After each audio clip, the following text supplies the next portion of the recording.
Okay, the last technique I'd like to talk about here is MRI and also fMRI. These are, MRI stands for magnetic resonance imaging, and if you put an F in front of it, it stands for functional magnetic resonance imaging.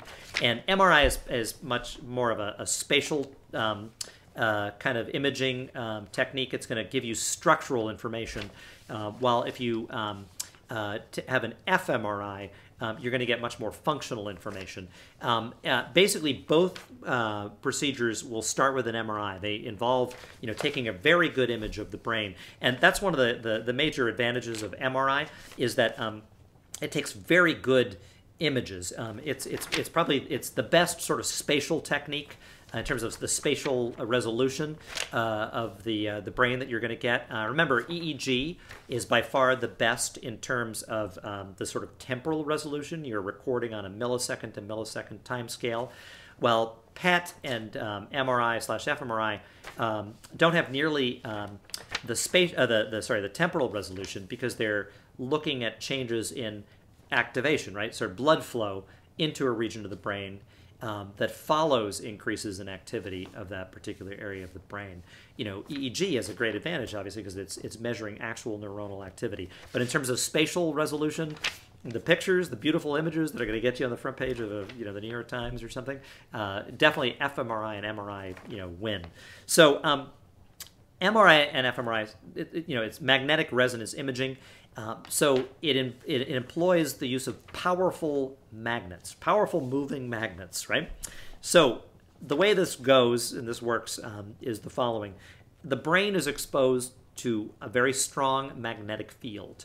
And if you're exposed to a very strong magnetic field, all the molecules, all the polar molecules that have a positive and a negative end are going to snap to attention. They're going to line up along those magnetic field lines, right?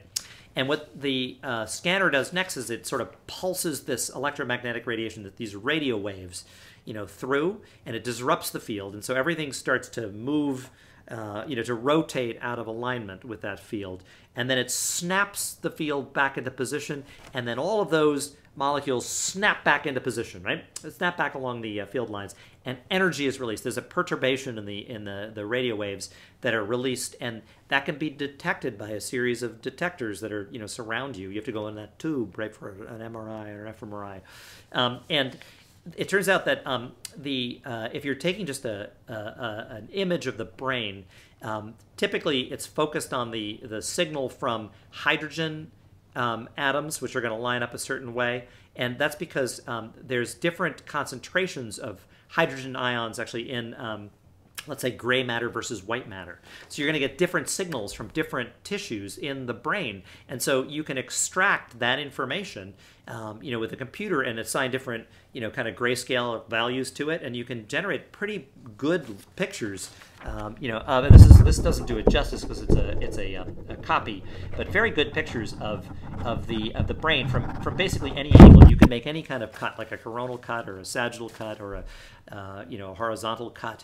You acquire a lot of data about what that person's brain actually looks like. And the same way I mentioned with, like, for example, a CAT scan, this can give you some functional information, this MRI, just because if you see like a large mass in some location and somebody's experiencing some particular problem, you can definitely relate that. You can also, adapt this technique, for example, to focus on different structures. You could actually inject something into the blood that has, lines up a certain way in the magnetic field and then gets disrupted a certain way and then snaps back into position and releases a certain perturbation in that energy. So you can focus on, for example, the vascular system and see where blood flow may have been interrupted with a clot, right? This is called, you're taking an MRA, so an angiogram as opposed to an image of the brain.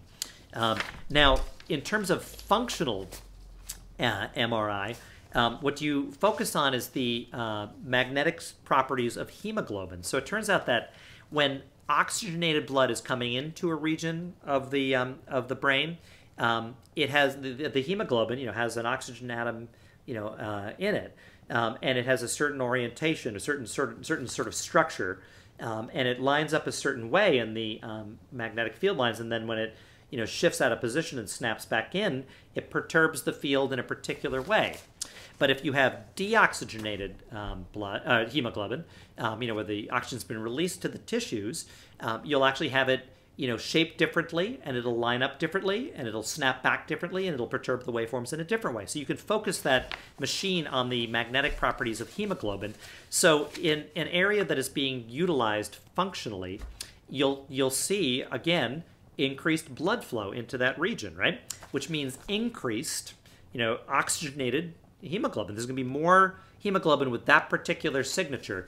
And so you can get a measure of blood flow changes, by focusing on the magnetic properties of hemoglobin. And that is what differentiates an fMRI from an MRI. You first take the picture, with an MRI, focusing on the magnetic properties of hydrogen, the differences in hydrogen concentration in different kind of tissues in the brain, even in an fMRI. But then you follow up by shifting to and then placing an overlay on these different regions, the changes in blood flow you're detecting by focusing on the magnetic properties of hemoglobin.